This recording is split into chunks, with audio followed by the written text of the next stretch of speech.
Maaf, ada satu mujizat yang tidak pernah dilakukan Yesus. Apa itu, ada yang tahu? Mengubah miskin jadi kaya. Kalau air jadi anggur pernah? Ada? Air jadi darah pernah? Itu Tuhan bisa mengubah, transformasi dari bentuk ini menjadi begini bisa. Buta melihat pernah, lumpuh berjalan pernah, apa lagi?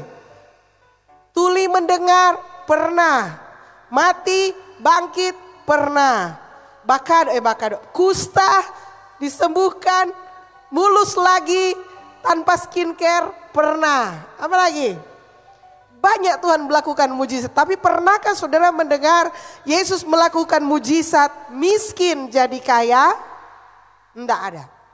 Memang tidak ada. Dari sepanjang Alkitab, Kejadian sampai Wahyu, kita seberapa kali baca, lebih dari 10 kali baca, tidak ada mujizat di mana Allah langsung melakukan mujizat dari miskin jadi kaya.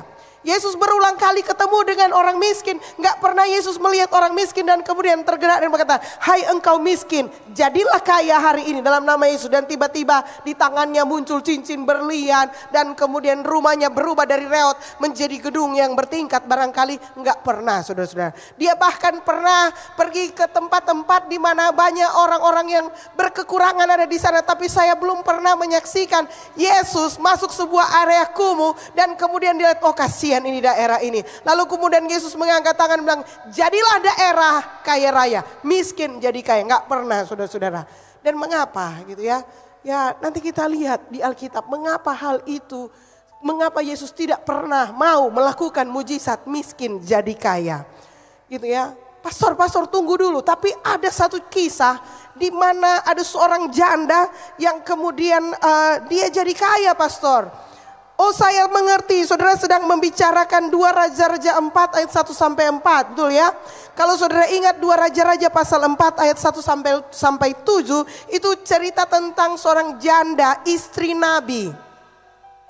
Nah, sebagai istri nabi ini dia nggak biasa dagang. Jadi ketika suaminya meninggal gitu ya, mereka kena hutang dan datanglah penagih hutang, dan intinya sang istri nabi ini keberatan dan kemudian merasa susah dan dia datang kepada Nabi Elisa gitu ya. Lalu kemudian ya singkat cerita Nabi Elisa bilang, apa yang ada di dalam rumahmu? Dia bilang, sudah ada semuanya, tinggal ada sedikit minyak. Elisa bilang gini, pergi kamu ke tetangga-tetangga dan kemudian pinjam bejana, minta bejana-bejana dan kemudian kumpulkan, tutup pintu, tuang minyak itu. Dan sesudah itu sudah tahu prosesnya, akhirnya dia menghasilkan minyak yang tadinya sedikit menjadi banyak. Itu teks untuk penginjilan bagus sekali, tapi untuk persembahan juga bagus sekali gitu ya. Pertama saudara-saudara, dalam konteks ini kita belajar bahwa Yesus tidak pernah membuat mujizat miskin jadi kaya, tetapi dia mengajarkan kepada kita cara menjadi kaya melalui kisah ini. Siapa yang ingin tahu caranya, angkat tangan bilang saya. Lebih kaya lagi saudara-saudara maksudnya. Gini saudara-saudara, saya ini jadi gembala sidang, itu ada jemaat yang sangat berkekurangan, ada jemaat yang berkelebihan. Nah, jujur saja yang berkelebihan itu sedikit, yang lebih banyak itu yang berkekurangan. Dan karena saya perempuan, ketemu juga dengan ibu-ibu yang penuh perjuangan mengatasi hari demi hari bagaimana menyelesaikan masalah keuangan. Gitu ya. Dan hari ini semoga offering preaching kita hari ini membuka insight kita apa yang harus kita lakukan. Apa yang harus kita lakukan? Jawab Elisa kepadanya, 2 Raja 4 ayat 2. Jawab Elisa kepadanya, apakah yang dapat kuperbuat bagimu? Beritahukanlah kepadaku apa-apa yang kau punya di rumah. Berkatalah perempuan itu, hambamu ini tidak punya sesuatu apapun di rumah kecuali sebuah buli-buli berisi minyak. So saudara-saudara gitu ya, untuk memulai mengubah status dari miskin jadi kaya, yang pertama yang harus saudara lihat adalah apa yang ada padamu dulu. Itulah pertanyaan Nabi, apa yang ada padamu? Gitu ya. Kita menginginkan milik orang lain, kita menginginkan kekayaan orang lain, dan kita seringkali lupa apa yang ada pada kita. Jadi sebelum saudara menjadi kaya, saudara harus sadar dulu apa yang ada padamu. Mengapa orang tua menyekolahkan anak-anaknya? Supaya anaknya memiliki sesuatu untuk jadi modal. Katakan amin. Ya, ilmu pengetahuan yang biasa dia pakai nanti, supaya satu saat nanti dia bisa menghasilkan melalui modalitas yang namanya pengetahuan. Jadi apa yang ada? Sama-sama bilang apa yang ada? Apa yang saya punya? Karena seringkali kita merasa, mengapa kita miskin? Karena kita merasa kita nggak punya apa-apa. Itu mentalitas. Kita sebenarnya punya sesuatu. Cuma kita anggap enteng karena dia kecil. Tapi kita punya sesuatu. Fokus kepada apa yang ada. Sama-sama bilang fokus kepada apa yang ada. Yang kedua. Lalu berkatalah Elisa. Sesudah itu pergilah. Mintalah, sama-sama bilang mintalah. Minta, bilang, tunjukkan tangan, minta. Mintalah bejana, tadinya saya pikir pinjam saudara-saudara gitu ya. Mintalah bejana-bejana dari luar, daripada segala tetanggamu, bejana-bejana kosong, tetapi jangan terlalu sedikit. Ini bahasa Alkitab. Mungkin kalau diterjemahkan pakai versi kita saat ini, versi semangat gitulah. Pergilah, mintalah bejana-bejana yang dorangnya nak pakai karena itu kosong. Tapi minta sebanyak-banyaknya, jangan sedikit. Oke? Sama-sama bilang minta. Saudara, untuk meminta sesuatu, saudara butuh keahlian apa? Enggak ada, cuma ngomong. Sama-sama bilang ngomong, minta. Iya kan? Cuma kan orang lain kali orang malu minta. Oke? Tapi Tuhan kasih cara. Kalau nggak saudara dalam keadaan benar-benar nggak punya apa-apa, it's okay. Kan namanya minta, bukan rampok. Bukan curi. Kalau dia kasih, terima. Betul nggak? Kalau dia nggak kasih, jangan marah. Tapi minta baik-baik. Halo? Minta pinjaman di bank. Minta baik-baik. Minta pas saudara, gitu ya. Bank Mandiri, Bank Mama Sandiri, iya kan? Nggak pakai bunga, Bank Mama Sandiri. Pernah minta doi Pak Mama, kalau Mama bilang begini, Mak 10.000 dang, saya pulang 15 ya. Ada Mama begitu? Nah, nggak ada. Malah Mama, coba jangan lupa Akang. Kecuali mama-mama yang punya bayi, itu mama-mama lain lagi gitu ya. Itu mama-mama tempat berinvestasi. Setiap kali ada donat dan lain-lain, mama bilang investasi Pak Mama Jo. Iya gitu, jadi beda. Jadi minta kepada tetangga, so artinya minta sebanyak-banyaknya, pinjam. Ada usaha, sama-sama bilang usaha. Ada usaha untuk keluar dari keadaan itu. Kalau kita sedang dalam kekurangan, kita harus cari cara. Kita harus cari usaha untuk keluar dari situasi itu. Satu kali ada seorang wanita datang kepada saya dan bilang, Pastor, kita sudah tahan dengan keadaan ini. Tapi suami seperti ini dan lain-lain sebagainya. Setiap kali bertemu sudah berdoa, sudah dinasehati dan lain-lain. Dia masih begitu. Saya cuma bilang begini. Terakhir kita bilang begini, Ngana, so semua nasihat kita suka kasih tahu. Sekarang ini yang terakhir, dengar. Kalau Ngana ada dalam masalah terus yang bertubi-tubi, DP solusi cuma satu. Keluar dari masalah itu. Keluar dari masalah itu. Bertindak sesuatu yang tidak pernah kamu lakukan sebelumnya. Dan benar. Akhirnya wanita tante itu keluar melakukan sesuatu yang gak pernah dilakukan sebelumnya. Dia mulai membuat usaha yang baru. Akhirnya sekarang dia sudah hidup tanpa perlu mendapat dukungan dari mantan suaminya. Nah saudara-saudara, jadi minta bantuan, asking for help gitu ya. Dan dengarkan baik-baik, akan ada orang yang selalu membantumu. Katakan amin. Ada orang yang tidak mau bantu, tetapi pasti ada orang yang Tuhan akan kirim untuk membantumu. Yang penting minta. Yang ketiga, ini dengar baik-baik gitu ya. Ayat yang terakhir di situ si abdi Allah bilang begini. Sesudah bejananya penuh, abdi Allah bilang begini, pergilah.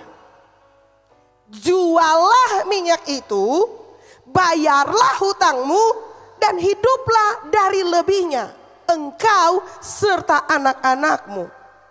Alkitabnya tidak langsung gitu ya, dia punya minyak lalu dia jadi kaya hari itu, enggak. Ada proses dalam kalimat ini, ada proses yang panjang saudara-saudara. Dia harus pergi, dia harus mau beli minyak om, mau beli minyak. Apakah semua rumah akan membeli DP minyaknya? Enggak. Akan ada rumah yang enggak beli. Jadi akan ada masa di mana dagangannya juga tidak laku. Akan ada masa di mana mungkin bisnisnya kelihatan merugi. Memang kalau orang baca perikop dapat rasa semua itu terjadi satu hari. Itu enggak terjadi satu hari. Karena ayat ini bilang kamu akan hidup dari selebihnya. Berarti hari besok, lusa dan seterusnya mereka akan hidup dari kelebihannya. So mereka harus melakukan yang pertama, sales and marketing. Sama-sama bilang sales and marketing. Jadi bukan karena Tuhan so berkati pat orang suri mau bajual. Oh nah, istri Nabi disuruh lakukan sales and marketing. Pergilah jualah. Kalau dia tidak mau marketing, tidak ada orang mau beli DP minyak. Betul nggak? Cuma DP minyak ini DP marketing enak. Kalau kita jadi situ tak semua pakai brand minyak ajaib. Betul nggak sih? Cepat laku itu. Tapi apakah semua akan beli? Nggak. Lalu yang kedua gitu ya, bayar hutangmu. Jangan saya mau balik cerita. Nabi nya bilang begini, begitu laku iko makan adeng anak-anak. Enggak. Perintahnya adalah bayar hutangmu. Ini menderita ini Bapak Ibu. Disuruh bisnis kok disuruh bayar hutang lebih dulu. Karena memang itu masalahnya, saudara paham. Masalahnya di awal-awal mereka terjerat hutang. Jadi perintah Nabi selesaikan ngenape masalah, baru ngana bisa hidup, melanjutkan ngenape hidup selanjutnya. Katakan amin. So bayar utang. Dengar baik-baik, jemaat MCM kalau berhutang, bayar. Di satelit pernah terjadi bakalai gara-gara jemaat berhutang dengan sesama jemaat. Saya sudah warning dari awal, saya melarang keras jemaat MCM dan jemaat MCM baku pinjam termasuk Next Gen.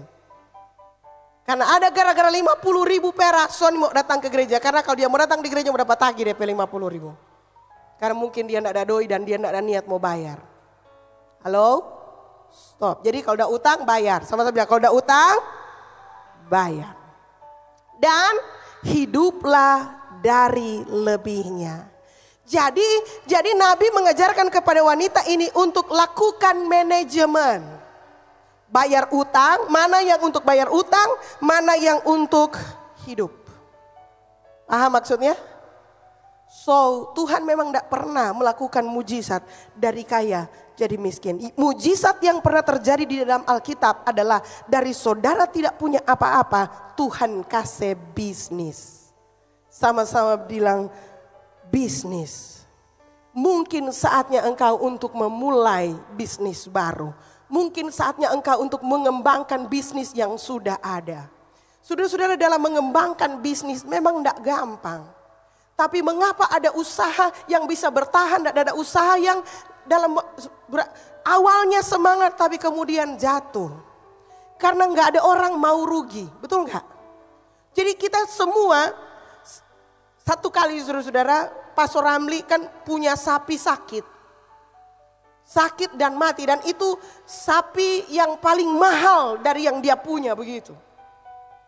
Tiba-tiba cacingan, saya lupa cacing atau apa, pokoknya dia mati dan itu membuat Pastor Ramli terpukul.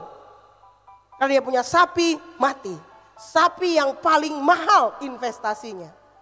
Lalu kemudian karena dalam keadaan sakit hati sapi mati, saudara-saudara, dia bilang begini, sudah jotosan mau bisnis sapi. Kita bilang, Ram, kalau semua orang cuma gara-gara rugi satu kali brand tiba usaha, nggak ada pengusaha berhasil. Semua pengusaha hebat berhasil, pernah bangkrut, pernah utang, pernah ada di lembah kegelapan. Tapi dorang tidak menyerah, dorang bangkit kembali. Dan dorang kemudian lakukan usaha yang terbaik. Dorang lihat apa yang ada, dorang kembangkan itu. Dan terus seperti itu. Nanti mereka bertumbuh, nanti hancur lagi mereka. Sesudah hancur lagi, kadang jurangnya lebih dalam. Tetapi mereka pasti akan bangkit lagi. Lahirlah konglomerat. Tidak ada konglomerat yang tidak mulai itu fase itu. Jadi kalau saudara-saudara berbisnis, mungkin buka pertama, hari pertama laku habis jualan. Hari kedua tak sisa banyak. Saudara mungkin cari hikmat, supaya berikut kita mesti cari cara lain supaya kita bisnis. Jadi kalau saudara posting dan tidak ada orang laku, cari cara lain. Bercerita dengan yang berhasil, bercerita dengan orang-orang lain. Jangan langsung menyerah. Katakan amin. Apa sih yang perlu dicari, yang mau dicari Tuhan? Mengapa Tuhan kasih bisnis dan Tuhan nggak kasih uang? Karena semua orang kaya itu tangguh. Saya bilang tangguh. Dan ketangguhan itulah, melalui ketangguhan itulah mujizat terjadi. Katakan amin. Halo. Jadi saudara-saudara, mintalah bisnis sama Tuhan. Saya minta waktu 3 menit lagi ya. Saya baru dapat WA dari pimpinan saya di nasional. Dia kirim link TikTok. Saya nggak punya TikTok, saudara-saudara. Jadi akhirnya saya download TikTok dan saya buka gitu ya. Itu cuma sederhana. Dia bilang ini kondisi generasi Gen Z kita. Jadi sekarang Gen Z kita tuh baru kerja 3 hari dia bagian, aduh toksik tapi kantor. Tapi bos itu tidak berperi kemanusiaan, dia berperi kebinatangan. Karena dia kata-kata binatang-binatang terus. Berhenti kita keluar dari situ dan lain-lain sebagainya. Dan Gen Z ini masih berproduksi karena kan bonus demokrasi saudara. Demografi dan saudara diam-diam juga kita salah. Demografi artinya akan terjadi kebangkitan tenaga kerja yang banyak. Saya bilang sama Pastor Ramli, jangan cuma mau pikir lulus mengandalkan ijazah cari kerja. Setiap tahun saudara-saudara negara ini memproduksi ijazah itu puluhan juta ijazah kertas yang DP nama ijazah. Kalau saudara mau andalkan itu, no. Fokus dengan apa yang ada padamu. Jangan tunggu kelar kuliah baru mau kerja. Jangan tunggu nanti umur tertentu baru mulai. Kalau sekarang bisa menghasilkan. Orang tua jangan hambat kalau anak mau bisnis. Bilang sudah cukup anak fokus kerja. Akibatnya apa? Dorang nih tahu kerja semua. Cuma tahu bank mandiri. Latih orang kerja. Itu adalah modal, itu adalah sesuatu yang akan membuat dorang tahan. Saya bilang kirim anak-anak datang di MCM, orang latih di sini. Lihat ini anak-anak yang melayani, dapat marah, terlambat dapat melayani volunteer, terlambat dapat marah. Nyandak doa dapat koreksi, salah bicara, salah posting dapat koreksi. Mari kita yakin dorang tahan-tahan di sana. Yo to Christ, amin. Begitu, itu alasannya. Orang mesti bangun, orang punya generasi ini supaya dorang mulai berbisnis. Kalaupun mereka masuk di dunia bisnis nanti sebagai pekerja, mereka akan jadi pekerja-pekerja yang tangguh. Kita bilang nyandak seperti stroberi, dapat lihat gagal mar cepat belas, cepat lembek kalau dihancur. Dorang akan menjadi generasi salak, DP kuli keras. DP di dalam asang-asang sadiki, mardi DP di dalam lebih keras. Artinya sekeras-kerasnya dunia ini, anak-anak Tuhan lebih tangguh, katakan amin.